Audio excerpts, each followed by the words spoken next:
ரொம்ப அபூர்வம். கணவன் மனைவி மட்டும் வர்றது, சேர்ந்து வருவாங்க. ரொம்ப யாருக்கும் கிடைக்காது. கணவன் மனைவியோட கோயிலுக்கு வர்றது பெரிய பாக்கியம். சரி, என்னங்க பண்றது, என் சம்சாரம் உடம்பு முடியல, வரல, என் வீட்டுக்காரர் வரல, பரவாயில்ல, தப்பு கிடையாது.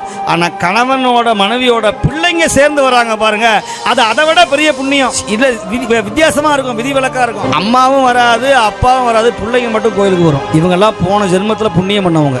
அப்பா குடிகாரனா இருப்பான், இல்லை கடவுளே இல்லைன்பா, அம்மா கோயிலுக்கே வராது, டிவிலேயே உட்காந்துருக்கோம். ஆனால் புள்ள சிவபூஜை பண்ணுவான் பாரு.